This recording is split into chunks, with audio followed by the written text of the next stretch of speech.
Hello दोस्तों, कैसे हैं? मैं आशा करता हूं कि आप लोग बहुत ही अच्छे से होंगे। मैं जय सिंह पटेल जीजे ऑनलाइन स्टडी में आप सबका सुस्वागत करता हूं।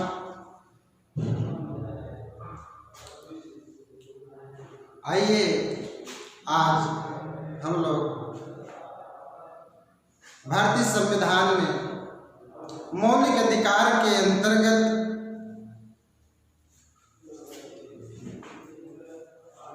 अभी हमने चर्चा किया था कल की क्लास में मौलिक अधिकार के अंतर्गत धर्म की स्वतंत्रता और शोषण के विरुद्ध अधिकार का। आज हम चर्चा करेंगे कल्चरल एंड एजुकेशनल राइट।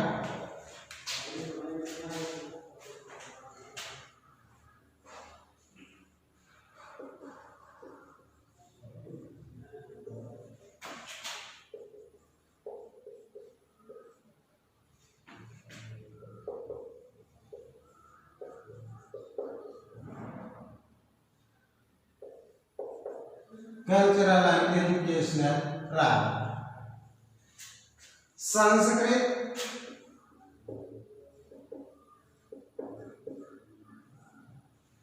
एवं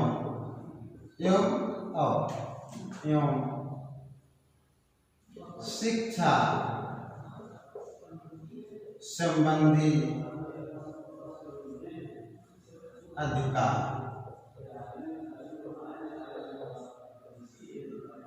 संस्कृत एवं शिक्षा संबंधी अधिकार जिसका उल्लेख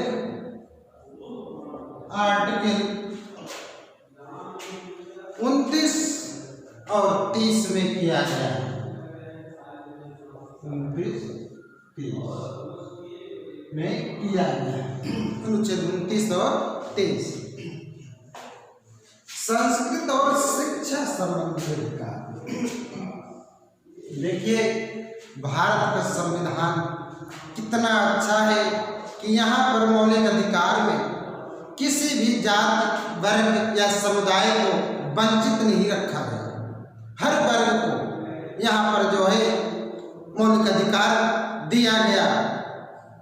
कितने अच्छे थे संविधान सभा के लोग, संविधान निर्माता, कि हर वर्ग को जो है ध्यान में रखा। यह शिक्षा और संस्कृत संबंधी अधिकार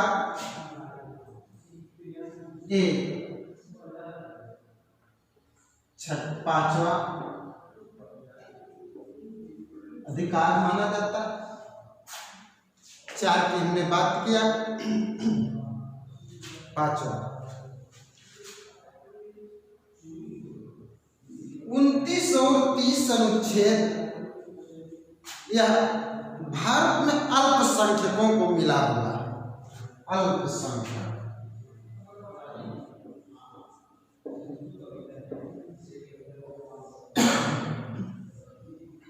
अल्पसंख्यकों को मिला हुआ। कहने का मतलब कि अगर कहीं पूछा जाए भारतीय संविधान की किस अनुच्छेद में अल्पसंख्यकों के अधिकारों की बात कही गई, तो अनुच्छेद 29 और 30 शिक्षा और संस्कृत संबंधी अधिकार में अल्पसंख्यकों के लिए यह अधिकार जोड़ा गया। अल्पसंख्यक किसे कहते हैं, ये प्रश्न हमारा महत्वपूर्ण है कि किसे कहा गया अल्पसंख्यक। इसकी 2 आधार, धार्मिक और भाषा के आधार पर अल्पसंख्यक माना। लेकिन अगर पूछा जाए कि भारतीय संविधान में अल्पसंख्यक शब्द का उल्लेख कहाँ किया गया है, तो ध्यान रखिएगा कि भारतीय संविधान में अल्पसंख्यक शब्द का उल्लेख कहीं नहीं किया गया। इसे परिभाषित नहीं किया गया। अल्पसंख्यक इसको परिभाषित करने के लिए न्यायालय समय समय पर जो परिस्थितियां बनती इस पर जो है निर्णय देते। लेकिन तमाम विशेषज्ञों ने धर्म के तमाम संविधान के विशेषज्ञों ने इसको जो है दो आधारों पर अल्पसंख्यक बनाने की बात कही, धार्मिक और भाषाई। लेकिन किसे मानते? तो यहाँ पर अल्पसंख्यक के लिए मानक क्या होगा कि कौन अल्पसंख्यक होगा कौन बहुसंख्यक? संपूर्ण जनसंख्या की, भारत की संपूर्ण जनसंख्या 50% से कम अगर जिनकी भागीदारी है, जिनकी जनसंख्या है, संपूर्ण भारत को यहाँ भी ध्यान में रखते हैं कि अगर 50% से उनकी जनसंख्या कम है तो वह सभी अल्पसंख्यक माने जाएंगे। क्या यह अधिकार राज्यों को भी दिया गया? तो राज्य भी जो है अगर उनके राज्य में 50% से जिस राज्य में जनसंख्या कम होगी, अगर उस राज्य विशेष के रूप में देखेंगे अगर तो वहाँ भी अल्पसंख्यक मान जाएगा। अगर 50% से कम जिनकी जनसंख्या जिस वर्ग समुदाय की है, मतलब भाषा के आधार पर भी 50% से कम हो और धर्म के आधार पर भी 50% जो वर्ग कम होगा उसे अल्पसंख्यक वर्ग में रखा गया। तो अभी तक किनको किनको जो है अल्पसंख्यक रखा गया? मुस्लिम,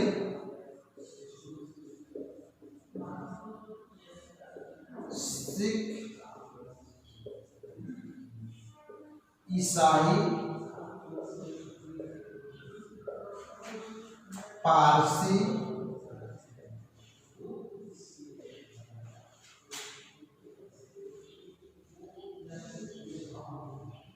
बौद्ध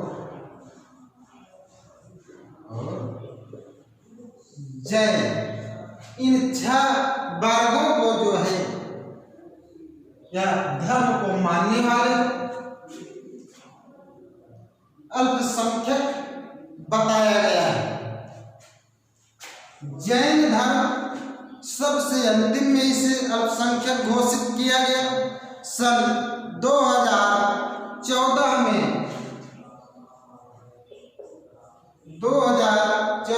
जो है जैन धर्म को मानने वाले लोगों को अल्पसंख्यक घोषित किया गया। इसके पहले इनकी संख्या 5 थी, जब मिलाकर के टोटल 6, तो इन्हें अल्पसंख्यक कहा है। अब हम देखते हैं कि अनुच्छेद 30 में जो है 29, अनुच्छेद 29 में 2 बातों का जिक्र किया गया है। 29 प्रथम में किस बात का जो है उल्लेख किया गया है? कहने का मतलब कि यहाँ पर 29(1) में बताया गया है कि अल्पसंख्यकों को अपनी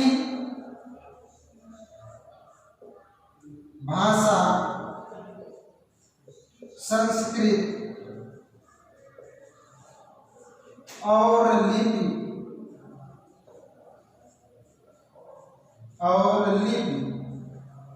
को संरक्षित करने का अधिकार होगा या बनाए रखने का अधिकार, इनका पोषण करने का अधिकार होगा। लिपि को संरक्षित या संरक्षण देने का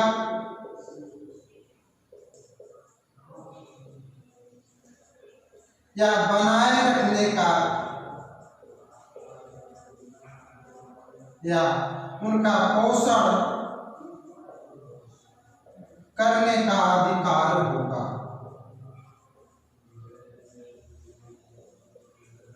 अधिकार होगा। अनुच्छेद 29 फर्स्ट में ये बातें कही गई हैं। और क्या कहा गया? 29 सेकंड में क्या बातें कही गई कि अगर अल्पसंख्यक वर्गों कोई सहायता दी जाती है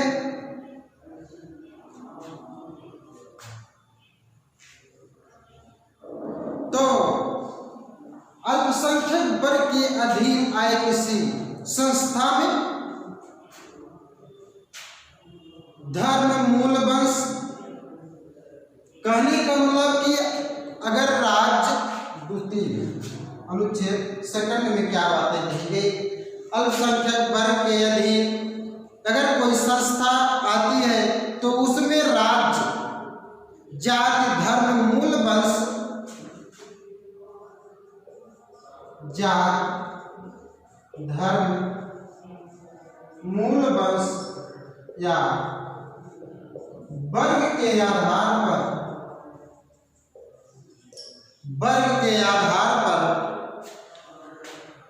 संस्था में प्रवेश से वंचित नहीं करेगा। कहने का मतलब अगर संख्यक वर्ग से कोई शिक्षण संस्था या कोई संस्था खुलती है तो उसमें राज्य, धर्म, मूल वंश, जाति या वर्ग के आधार पर उसको सहायता देने से वंचित नहीं करेगा, प्रवेश देने से वंचित नहीं करेगा। लेकिन यहाँ पर एक चीजों की जो है बात नहीं गई, लिंग के आधार पर जो है भेदभाव किया जा सकता है। जैसे कोई विद्यालय केवल बालिका विद्यालय खोला जाता है, कोई केवल बॉयज खोला जाता है, तो अगर बालिका है तो वहां पर पुरुषों को जो है प्रवेश नहीं दिया जा सकता। यह है हमारा अनुच्छेद 29 1 और 2। अब हम आगे देखते हैं कि अनुच्छेद 30 क्या कहता है। अनुच्छेद 30 जो है वह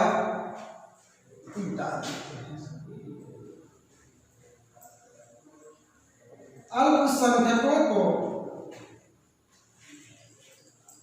शिक्षण संस्था संबंधी अधिकार देता है कि उन्हें अपनी मनपसंद के शिक्षण संस्था को स्थापित करने अथवा उनका पोषण करने का अधिकार है। अनुच्छेद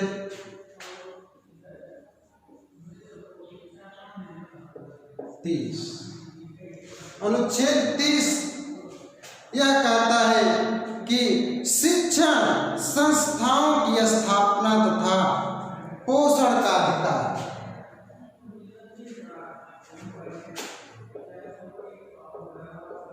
शिक्षण संस्थाओं की स्थापना तथा उनके प्रशासन का अधिकार, ये हमारा अनुच्छेद 30 का था कि किसी भी अल्पसंख्यक को अपनी मनपसंद की, जिसमें दो बातें अनुच्छेद 30 में जो है दो बातें कही गई, पहली बात और दूसरी बात। पहली बात के अंतर्गत यह कहा गया है कि धार्मिक अथवा भाषाई आधार पर किसी भी अल्पसंख्यक नागरिक को 29-30 जो है यह केवल भारतीयों या भारतीय नागरिकों को मिला हुआ है। हमने पहले ही जिक्र किया, यहाँ लिखा गया धार्मिक अथवा भाषाई आधार पर किसी भी अल्पसंख्यक भारतीय नागरिक को अपनी मनपसंद की शिक्षण संस्था की स्थापना करने एवं उसका पोषण मतलब प्रशासन, अपनी मनपसंद की किसी भी कौन भाषाई और भाषा के आधार पर और धर्म के आधार पर किसी भी भारतीय अल्पसंख्यक नागरिक अपनी मनपसंद की शिक्षण संस्था की स्थापना, उनका पोषण करने का अधिकार देता है। और द्वितीय में क्या कहा गया? द्वितीय में यह कहा गया कि किसी भी अल्पसंख्यक वर्ग से अगर कोई शिक्षण संस्था खोली जाती है, उसको सहायता, उसको सरकारी सहायता देने के लिए कोई भेदभाव नहीं किया जाएगा। कैसे?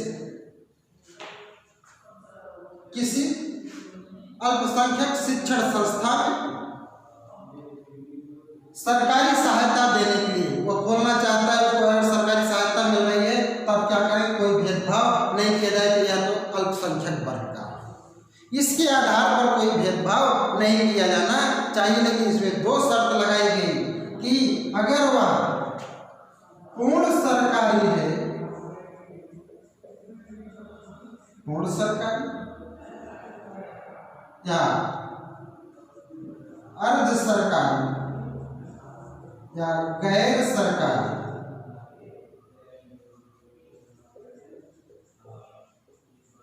तीन बातें कही गई यहाँ पर। पूर्ण सरकारी है, उसमें कोई शिक्षण संस्था अल्पसंख्यकों को घोषित की, नियम कानून बनाने का अधिकार तथा उसके प्रबंधन का लागू करने का अधिकार पूर्ण रूप से सरकार का होगा। यहाँ पर अर्ध सरकारी कहने मतलब एडेड, अगर एडेड है तब क्या होगा? नियम कानून बनाने का अधिकार तो राज्य का होगा, लेकिन उसे लागू करने का अधिकार प्रबंध तंत्र का होगा। गैर सरकारी दोनों नियम कानून और उसे लागू करने का अधिकार, दोनों अधिकार प्रबंध तंत्र का होगा।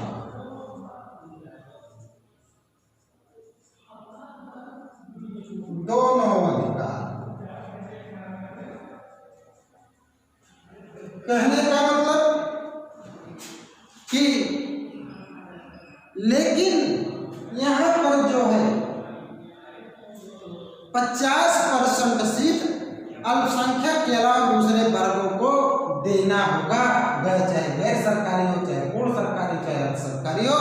अन्य वर्गों के लिए भी वह शिक्षण संस्था खुला हुआ, ऐसा नहीं है केवल अल्पसंख्यकों के लिए ही होगा, अन्य वर्गों के लिए भी बहुसंख्यक के बच्चे भी उसमें पढ़ सकते हैं, ऐसा प्रावधान किया गया है। अब आते हैं, ये तो रहा हमारा अनुच्छेद 29 अल्पसंख्यकों से संबंधित। पहले बहुसंख्यक किसे कहा गया? कि 50% से ज्यादा जिनकी जनसंख्या हो जाएगी, जैसे भारत में हिंदू। लेकिन भारत के ही कुछ ऐसे राज्य हैं जहां पर हिंदुओं की जनसंख्या कम है, 50% से अन्य वर्गों की ज्यादा है। भारत के ऐसे 8 राज्य हैं जहां पर हिंदुओं को अल्पसंख्यक घोषित किया गया है, जैसे पूर्वोत्तर के राज्य, और उदाहरण है जम्मू कश्मीर का, जहां पर जो है अल्पसंख्यक वर्ग के अंतर्गत हिंदुओं की जनसंख्या उस राज्य के जो है 50, उस राज्य विशेष में 50% से कम है, जैसे जम्मू कश्मीर और पूर्वोत्तर के राज्य, जहां पर हिंदुओं को अल्पसंख्यक घोषित किया। आइए अब देखते हैं अंतिम मौलिक अधिकार, जिसे बहुत ही महत्वपूर्ण है। अंतिम,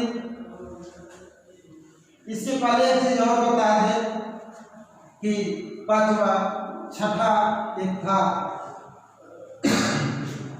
मौलिक अधिकार, संपत्ति का अधिकार, अनुच्छेद 31। अनुच्छेद 31 को 44वें संवैधानिक संशोधन अधिनियम 1978 में जो है इसे केवल वैधानिक अधिकार बना दिया गया है, जिसका उल्लेख अनुच्छेद 300 में कर दिया गया है। 300 का ऐसा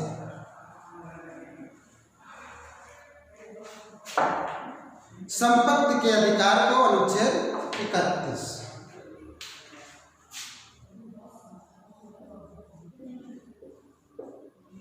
संपत्ति का अधिकार।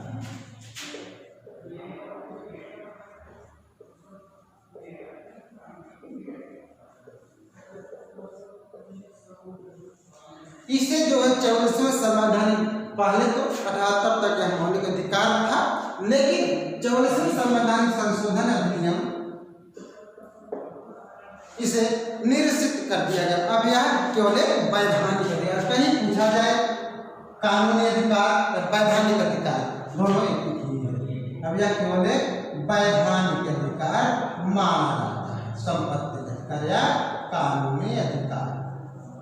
यह संवैधानिक अधिकार नहीं रहा कि संविधान में इसका उल्लेख तो है, लेकिन अब निरसित है, लागू नहीं है। या इसे विधिक अधिकार भी कहा जाता है। वैधानिक अधिकार, कानूनी अधिकार या विधिक अधिकार, तीन नामों से, लेकिन संवैधानिक नहीं, मूल अधिकार नहीं माना जाएगा। अब आगे देखते हैं अनुच्छेद आगे 32 बहुत महत्वपूर्ण है, जिसे संवैधानिक उपचारों का अधिकार कहा जाता है। संवैधानिक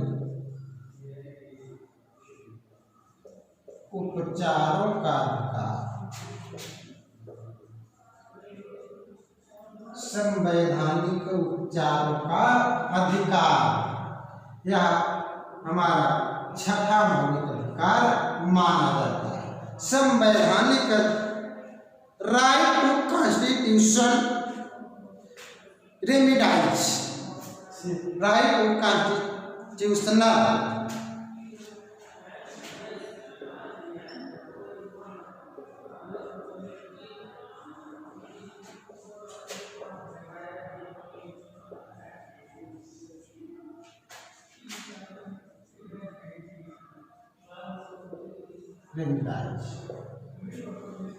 संवैधानिक उपचारों इसका उल्लेख अनुच्छेद 32 में किया गया है।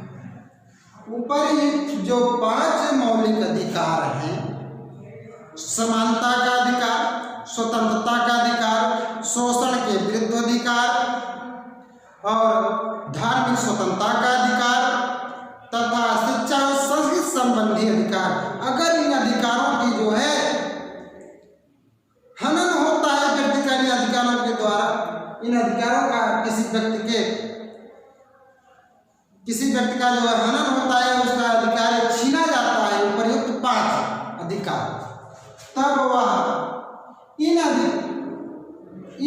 मौलिक अधिकारों के द्वारा, संवैधानिक उपचारों के अधिकारों के द्वारा जो है अपनी रक्षा के लिए अनुच्छेद 32 के तहत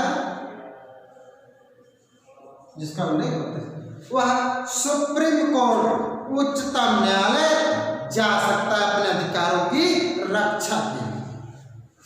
अनुच्छेद 32 में सुप्रीम कोर्ट को यह पावर दिया गया है कि वह उपरयुक्त 5 अधिकारों की रक्षा के लिए अपने यहाँ वह व्यक्ति जो है सुप्रीम कोर्ट में जाकर रिट दायर करता है। लेकिन यहाँ पर एक बातें और बता दें कि मौलिक अधिकारों की जो है सुनवाई करने का अधिकार या मौलिक अधिकारों के हनन पर किसी भी व्यक्ति को सुप्रीम कोर्ट और हाई कोर्ट दोनों जगह जाने का अधिकार है, समान अधिकार है।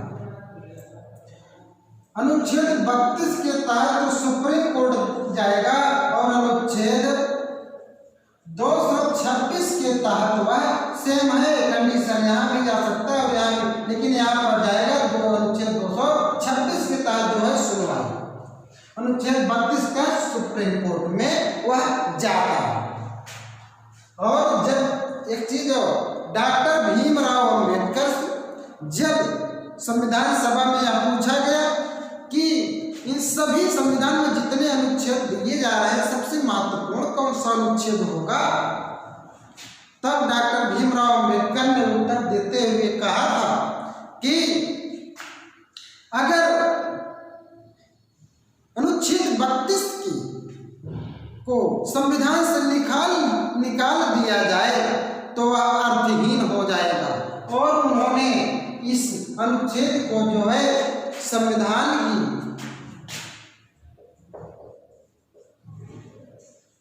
अनुच्छेद 32 को संविधान का हृदय और आत्मा का बहुत बार पूछा गया है। यह प्रश्न बहुत वेरी इंपॉर्टेंट है कि संविधान का हृदय और आत्मा डॉक्टर भीमराव अंबेडकर ने किस अनुच्छेद को कहा, तो वह अनुच्छेद है 32। अनुच्छेद 32 को उन्होंने कहा कि यह इस अनुच्छेद को संविधान से निकाल देने पर संविधान अर्थहीन हो जाता है, क्योंकि जिस संविधान को हम जनता के लिए लिख रहे हैं, नागरिकों के लिए लिख रहे हैं, जब उनको जो है उनके अधिकारों के हनन पर कहीं व्यवस्था ही नहीं होगी, किसकी तहत जाएंगे न्यायालय, न्यायालय में क्या किया जाएगा, तो उसका उल्लेख ही कहीं नहीं रहेगा। तो क्या मतलब है संविधान लिखने का, जब अधिकारों की व्यवस्था कहीं नहीं होगी, किस प्रकार से अपने अधिकारों की रक्षा कर पाएंगे, कौन करेगा, इसका उल्लेख अनुच्छेद 32 में दिया गया है। अनुच्छेद 32 के तहत 3 बातें लिखी गई है। अनुच्छेद 32 में 3 बातें कही गई है। प्रथम है कि किसी भी व्यक्ति के मूल अधिकारों के प्रयुक्त 5 हनन पर वह अनुच्छेद 32(1) के तहत सुप्रीम कोर्ट में रिट जारी कर सकता है, रिट जारी कर सकता है।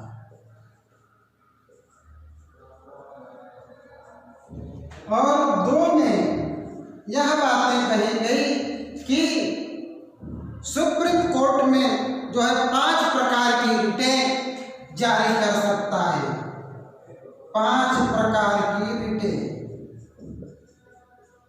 5 प्रकार की याचिका, रिट को याचिका, 5 प्रकार से याचिकाएं ली जा सकती हैं।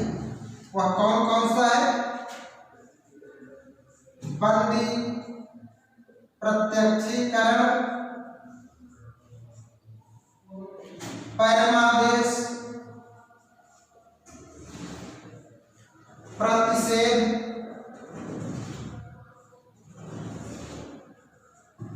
उत्प्रेषण और अधिकार परीक्षा। 5 प्रकार की रिटें सुप्रीम कोर्ट में अनुच्छेद 32 के तहत जारी की जा सकती है।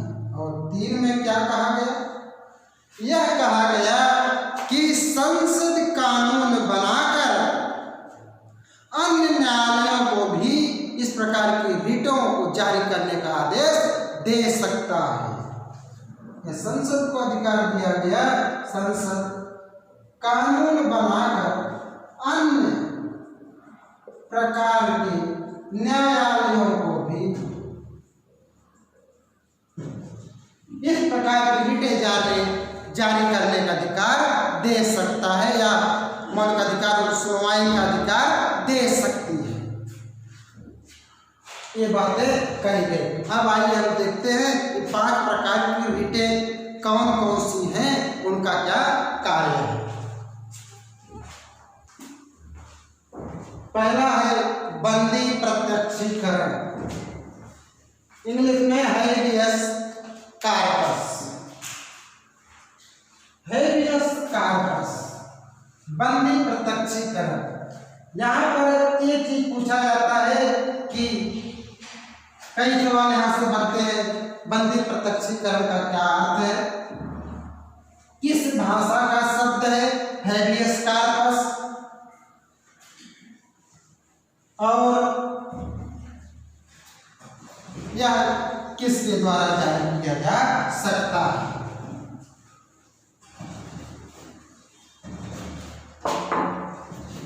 बंदी प्रत्यक्षीकरण।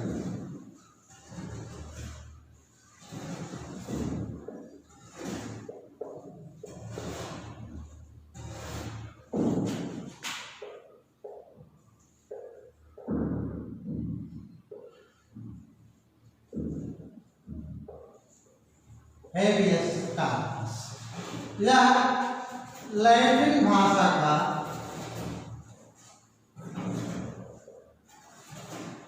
शब्द है। हेबियस कॉर्पस लैटिन भाषा का शब्द है, जिसका अर्थ होता है सशरीर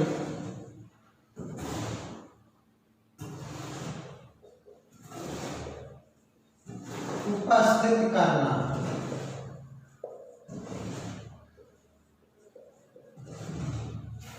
सशरीर उपस्थित करना। यह कब जारी किया जाता है? जब किसी व्यक्ति को अवैध रूप से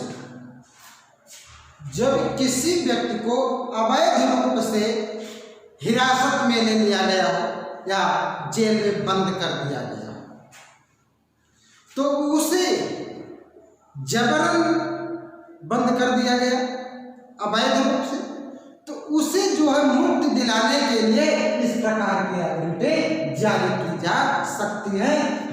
बंदी प्रत्यक्षीकरण कि किसी व्यक्ति को बंदी है उसको प्रत्यक्ष अवगत कराया जाए किसी मजिस्ट्रेट के सामने और उसके न्यायालय के सामने, सुप्रीम कोर्ट या हाई कोर्ट के मजिस्ट्रेट के सामने उसको उपस्थित किया जाए सशरीर। अगर उसकी जांच करेगा सुप्रीम कोर्ट और हाई कोर्ट किसके तहत करेगा? अनुच्छेद 226 के तहत, और सुप्रीम कोर्ट अनुच्छेद 32 के तहत करेगा। अगर वह व्यक्ति अवैध रूप से उसे या जबरन गिरफ्तार किया गया तो उसकी रिहाई कर दी जाए। अगर वैध पाया जाता है जांच में, तब उसके ऊपर केस लगाई जाए। यह बंदी प्रत्यक्षीकरण पहला। दूसरा, परमादेश।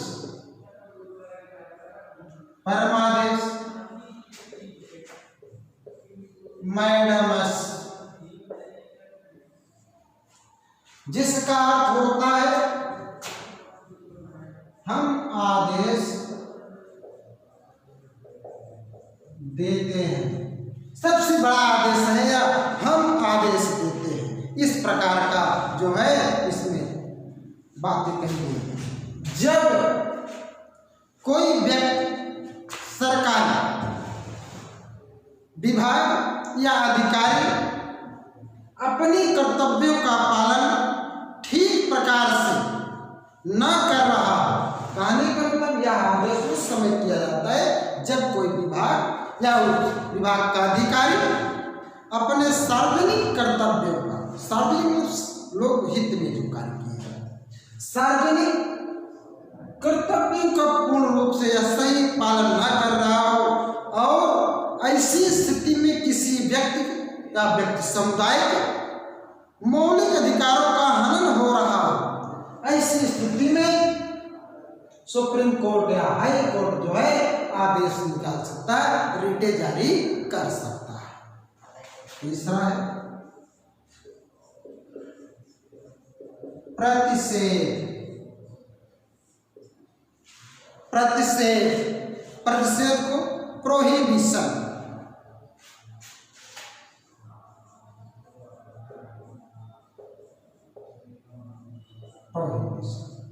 प्रतिषेध मना करना, रोकना, मना करना जिसका होता है या रोकना। इसका क्या तात्पर्य है? यह उच्च न्यायालय या उच्चतम न्यायालय द्वारा अपने अधीनस्थ न्यायालयों को उस समय जारी किया जाता है जब वह किसी ऐसे कार्य को कर रहा है जो उसे करने का अधिकार ना उसका अधिकार क्षेत्र से बाहर, उस समय जारी किया जाता है हाई कोर्ट और सुप्रीम कोर्ट के द्वारा। अनुच्छेद 32 के तहत देखा जाएगा तो सुप्रीम कोर्ट को यह आदेश है, और 226 के तहत देखा जाएगा तो हाई कोर्ट। उस समय जारी किया जाता है जब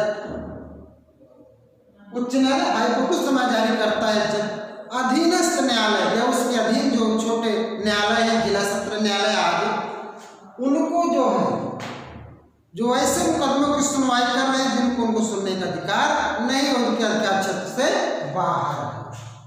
अब चौथा आता है उत्प्रेषण।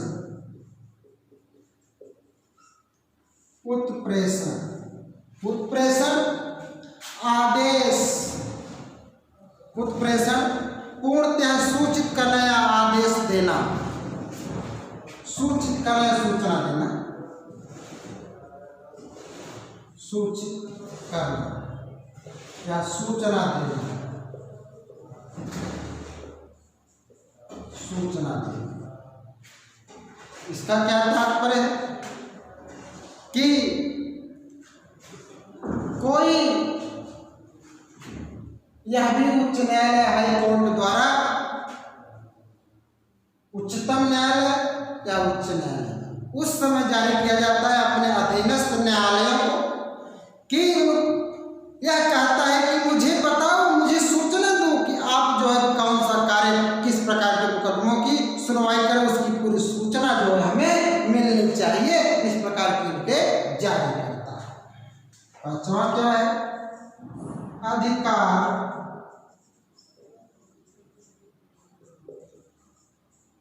परीक्षा, अधिकार परीक्षा।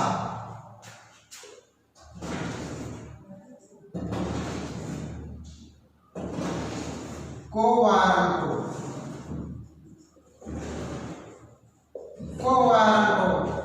किस अधिकार से, इसे कहेंगे किस अधिकार से, प्राधिकार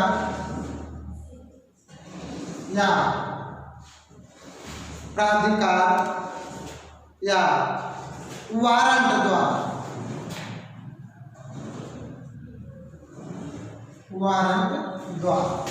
प्राधिकार मतलब किस अधिकार से,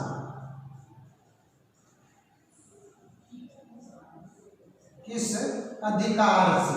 कहने का मतलब अधिकार परीक्षा के समय, उस समय रिटें अनुच्छेद 32 के तहत सुप्रीम कोर्ट निकालता है जब यह पूछता है अपने न्यायालयों से कि किस अधिकार से आपने या किसी अवैध रूप से पद धारण कर लिया है,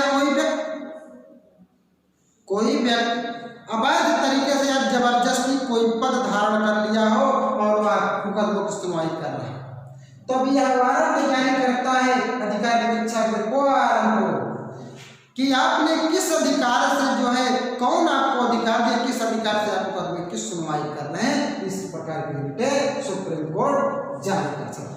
इस प्रकार 5 प्रकार की रिटें सुप्रीम कोर्ट निकालता है। उपयुक्त 4 प्रकार की रिटें तो यहाँ पर व्यक्ति को जो है स्वयं उपस्थित होना पड़ता है, जाना पड़ता है व्यक्ति विशेष के लिए।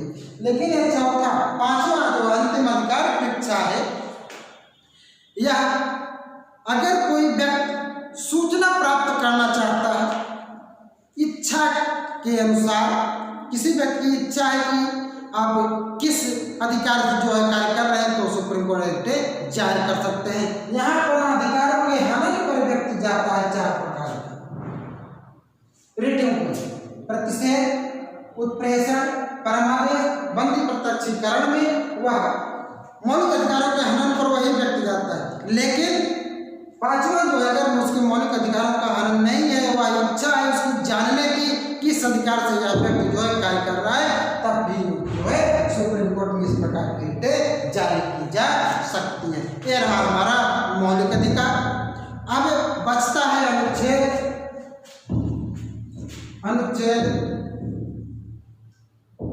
33, 34, 35।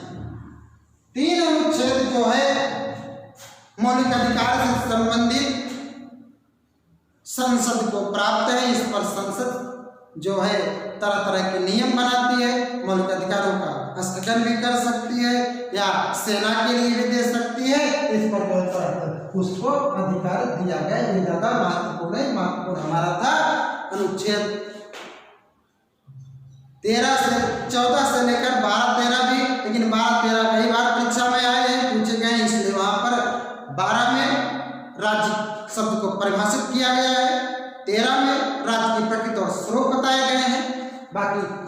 से लेकर के 32 तक जो है बहुत ही महत्वपूर्ण अनुच्छेद है। हाँ, बहुत बार आता है कि अनुच्छेदों को याद कैसे किया जाए। उस अनुच्छेद को जो है कई भागों में तोड़ लीजिए, तब याद होगा। जैसे हमने 32 को जो है अनुच्छेद 32 में क्या कहा गया, उसको वहाँ पर 3 बातें कही गई, तब आसान हो जाएगा। 3 बातें क्या कही गई हैं? अनुच्छेद 32(1) में जो है सुप्रीम कोर्ट में रिटें दायर करने के लिए कहा गया, और 32(3) में यह कहा गया कि 5 प्रकार की रिटें जो है सुप्रीम कोर्ट निकाल सकता है मौलिक अधिकारों के हनन पर। और 32(3) में कहा गया कि संसद को जो है अधिकार दिया गया है कानून बनाकर वो अन्य न्यायालयों को भी इस प्रकार की 5 रिटें निकालने का अधिकार दे सकता है। तो कोई भी अनुच्छेद होगा, चाहे 29-30 देख लीजिए, उसकी 2-2 बातें कहेंगे, उसको जब तोड़ लेंगे तो आसानी हो जाती है। कॉलम वाइज बना लीजिए, उसको जो है याद करने में आसानी हो जाती है। ये रहा हमारा मौलिक अधिकार। मौलिक अधिकार वाद योग्य है। कहने का मतलब मौलिक अधिकारों के हनन पर हम सुप्रीम कोर्ट जा सकते हैं, हाई कोर्ट जा सकते हैं, दोनों को समान अधिकार प्राप्त है। इतना ध्यान रखिएगा। मौलिक अधिकारों के हनन पर हम उससे निचली अदालत में जो है रिटें दायर नहीं कर सकते, हाई कोर्ट और सुप्रीम कोर्ट में ही कर सकते हैं। ये हमारा आज का लेक्चर था। आप लोगों को कैसा लगा? मुझे आशा है कि आप लोगों को यह लेक्चर जो है पसंद आया होगा। मैं आप लोगों से विनम्र निवेदन करता हूं कि कृपया मेरे चैनल को सब्सक्राइब करें, लाइक करें तथा अधिक से अधिक लोगों को शेयर करें, क्योंकि शिक्षा जितनी बांटी उतनी बढ़ती है। आप लाभान्वित हो रहे हैं तो अपने भाई को लाभान्वित करिए, अपने बगल पड़ोसी को लाभान्वित करिए, अपने दोस्तों को लाभान्वित करिए। धन्यवाद।